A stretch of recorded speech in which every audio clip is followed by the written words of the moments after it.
2006, a single wiretap recording leaks to the public. Within months, Juventus, Italy's most powerful club, would be stripped of 2 league titles and relegated to Serie B. This wasn't just a scandal. It was an earthquake. And it was called Calciopoli.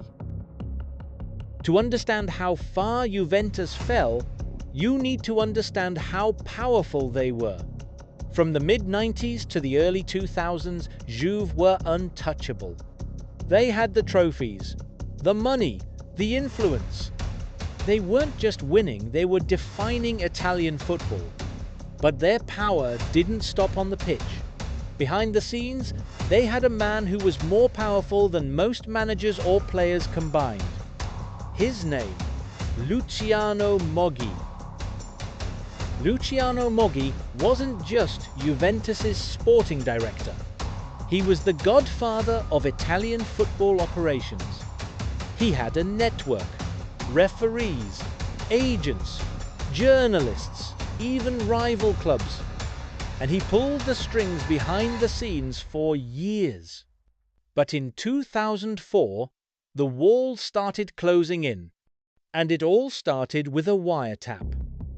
Investigators were monitoring phone calls as part of a wider investigation into football corruption. One day, they intercepted a call between Moggi and a senior referee designator. What they heard? A conversation about which referees should be assigned to Juventus matches. Moggi wasn't suggesting, he was demanding. This was the beginning of Calciopoli, biggest scandal in Serie A history. In May 2006, the wiretaps were leaked to the media. Juventus were implicated, but so were AC Milan, Fiorentina, Lazio, and others. But Juve were the nucleus, and Moggi was the mastermind. The Italian Football Federation moved fast, and the punishment? Brutal. Juventus was stripped of their 2005 and 2006 titles. They were relegated to Serie B the first time in their history. Moggi? Banned for life. Players left. The dynasty was dismantled.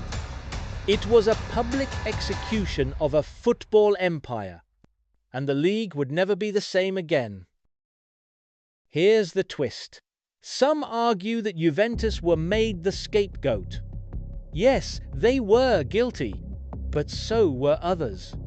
So why was Juve punished the harshest? Was it because they were the biggest, the easiest target? To this day, Calciopoli remains one of the most controversial moments in football history, not just for what happened, but for what it revealed. Juventus clawed their way back. By 2012, they were winning Serie A again. But the stain of Calciopoli never fully washed away. To this day, rival fans still chant about Calciopoli. Because this scandal wasn't just about cheating, it was about power, and how fragile it really is.